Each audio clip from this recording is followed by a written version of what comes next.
Well, it does appear that demand for ambulances in some areas today has been down slightly to the relief of many, but there are fears, of course, about what the knock-on effects of today's action might be in the days to come. And there certainly has been disruption. You're about to hear from a woman whose elderly mother fell at her home in South Wales yesterday afternoon at 1 o'clock. She's been lying on the floor at her home ever since. That's 30 hours on now. A paramedic, we understand, has arrived in the last few minutes, but they're still waiting for a hospital to take her, for an ambulance to take her to the hospital. Symptomatic of today's action, but it's what many here who've been picketing today say is also indicative of a system which is broken and which, in their view, requires radical action like this to force change. Ambulance staff on a picket line. It is a rare sight indeed, and for some in this deepening winter of strikes, it represents the most alarming stoppage yet. In Bristol, as elsewhere, paramedics still answered the most urgent calls for help. Some of those in Cardiff apparently deployed from the picket line itself, but only for certain calls, as this ambulance trust boss explained.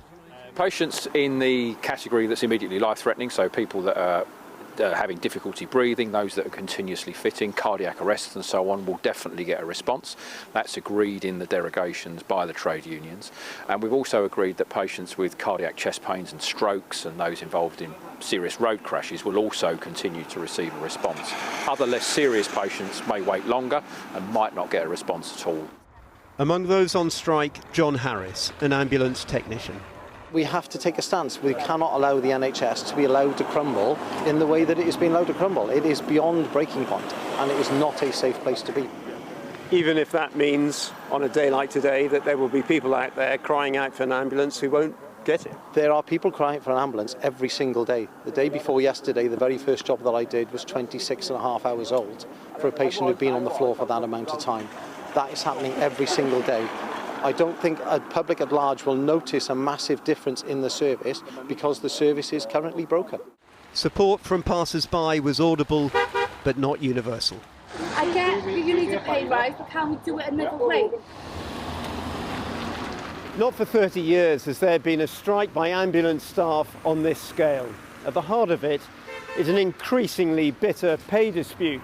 The current offer dismissed by those on the picket lines today as wholly inadequate. Much like, many argue, the emergency service they're currently able to offer the public.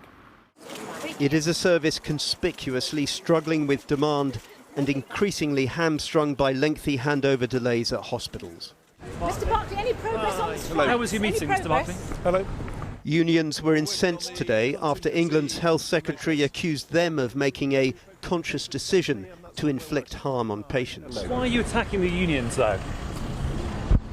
If patients suffer harm today because of these strikes, who's to blame? Is it the government or is it those workers who are on strike? Well, it's the trade unions that have made a decision not to give a national undertaking to cover all of the emergency calls, to leave that to individual decisions with local trusts and with call handlers in terms of some of those emergency calls that will be responded. I was utterly shocked to see the language that he used later on yesterday and this morning, basically blaming us for putting people's lives at risk by deliberately putting people's lives at risk for not agreeing contingency plans, when he knows full well, and I told him this yesterday and he acknowledged it, that contingency plans are in place in every single trust where Unison members are taking strike action. They've been training the military to help in England, where even before today, most of the ambulance services had declared critical incidents.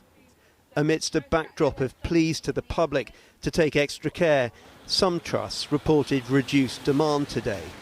But this afternoon we heard from one woman whose mother had fallen in her utility room in Porthcawl yesterday, 11 hours before the strike. She says they've been told not to move her in case she's broken her hip, that she needs an ambulance, and has been on the floor for 27 hours. She's 82. Can you describe physically where your mother is right now? She's actually on the floor in the living room in her home. She can't even move herself to turn over. It's too painful. How worried are you about the next 24 hours? Well, I don't even consider that anyone will come today now, seeing it's been so long already. And I'm just concerned for, mentally she's suffering, lying on the floor there. We're suffering because we're worrying about her. We don't know what's happened. If she's broken anything, if she'd have to have surgery again afterwards. It's scary. You understand what's going on at the moment today, I take it, in terms of the strike action? I know there's strike action going on today. It seems like it's been an issue for a lot longer than that anyway. Without a resolution in sight, few expect this to be a one-off. Ambulance workers in Wales and England are due to strike again 1 week from now. Well, joining us from a picket line in Wakefield is Rachel Harrison, who's head of the GMB union. Rachel Harrison, I think you heard that story there in Andy's report of an 82-year-old woman lying on the floor now in South Wales for 30 hours. Does that make you wonder if you're doing the right thing here? That truly is a really shocking story to hear, and obviously our thoughts are with anybody like that individual who is suffering and not being able to access care. But the sad reality is that is happening every single day, and there are agreements that have been put in place to cover these strike actions that allow for cases to be escalated so that life and limb cover is available. So resources will be diverted to individuals in those situations if the trusts themselves determine that they need to, which is why GMB reps and local teams have worked round the clock for the last 2 weeks to make sure agreements are in place to ensure that the most emergency of cases are covered. And indeed, the 82-year-old woman in question had her fall before the strike began, so it suggests that the system is broken, on a normal day.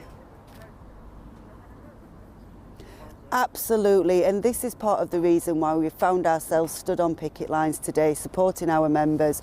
We have been raising the issues across the NHS with this government for years, and we have been ignored consistently. They've deliberately chosen to underfund and underinvest in the workforce. With a decade of real terms losses, we are seeing workers leave the NHS and ambulance services in their thousands. Now, if we're going to address the crisis that is across the NHS, we need to invest in the workforce. And our members have been forced into this situation to take strike action because they've been ignored. OK, but nevertheless, the strike action you are taking, by definition, critical incidents have been declared across most of England's trusts.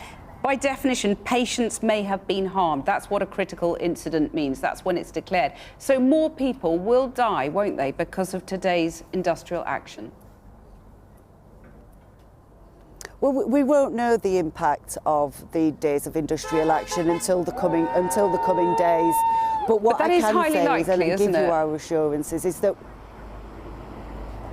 we can't comment until we see the resources. What we do know, we can work on the facts that we currently have, and that is that people are waiting hours on ends for ambulances day in, day out. When they eventually get that ambulance, they are waiting for hours in those ambulances for up to 26 hours, and then they're waiting to get beds in hospitals. So they're suffering now, and that is part of the issue, and it's one of the reasons why our members have been forced into taking this action. Yeah. I get that. The Health Secretary in England says that you have made a conscious decision to harm patients.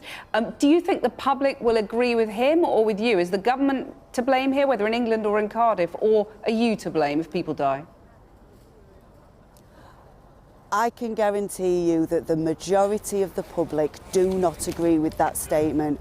We have been absolutely overwhelmed across the country at all of our picket lines with support from the public.